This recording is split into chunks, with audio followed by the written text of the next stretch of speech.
Notion just launched a major new AI feature called Q&A, which is literally a chatbot inside of your Notion workspace. You can ask it questions and it will go out and search your content to create concise answers, as well as citing its sources and linking you to the pages it pulls information from. So in this video, I'm going to show you everything you need to know about this new feature and answer all the biggest questions around it, including when you can expect to get access to it. And let's start with the biggest question right out of the gate.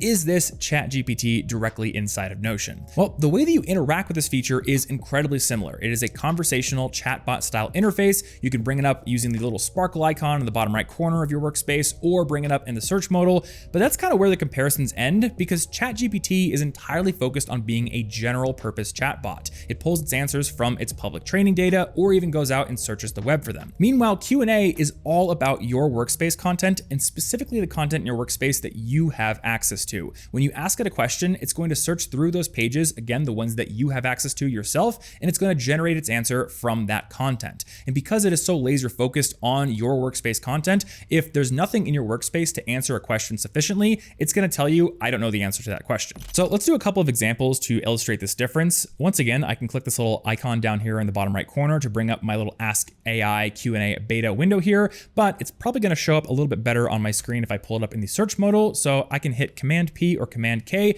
and now we see Ask AI Anything in College Info Geek. So if I have a question, say about my video set settings, like what are the camera settings for the standing set, I can ask Notion AI and it's going to search through my documentation.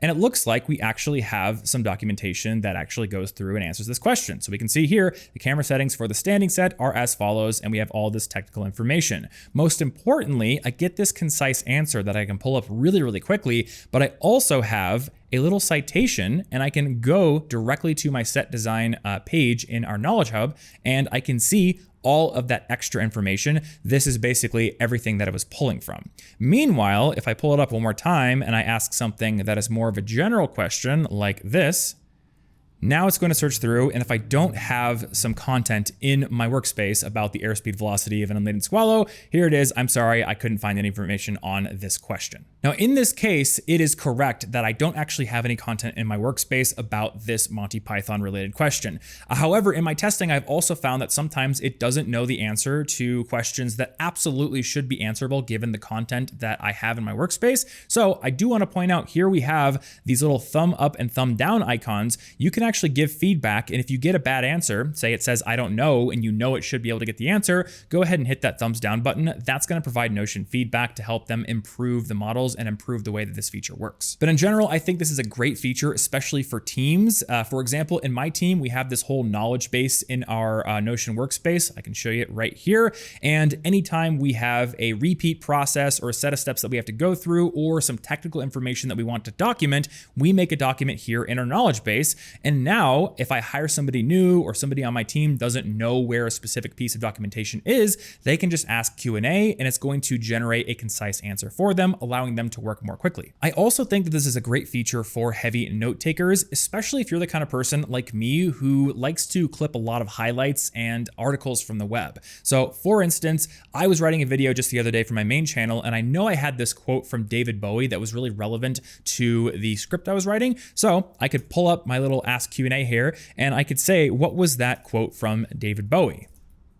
And here it is. I have the actual quote, never played to the gallery. It's actually a great quote. There's a whole video clip on YouTube about this idea he had about how artists shouldn't work for pay, or when they do their worst work. It's a great clip. But again, I get these citations here. So this was the script page I was actually working on, but here is what I was actually looking for. This was the clip that I got from the YouTube video with the transcript. This is actually what I wanted to find. So I think that this could be a really, really useful feature for finding information that might not come up in a normal sort of classical search because maybe you don't know the correct keyword to look for, but you do know the general idea and the gist of what you were looking for. Okay, so let's answer some of the biggest questions around this feature now, starting with when you can expect to get access to it. If you had Notion AI added to your Notion account prior to this week, then you should already have access to Q&A right now. If you don't see it, go ahead and refresh your Notion app and you should see the feature pop right up. If you don't have Notion AI or you added it this week or even like today, then you might not have it yet, but you can sign up for the waitlist using the link in the description down below.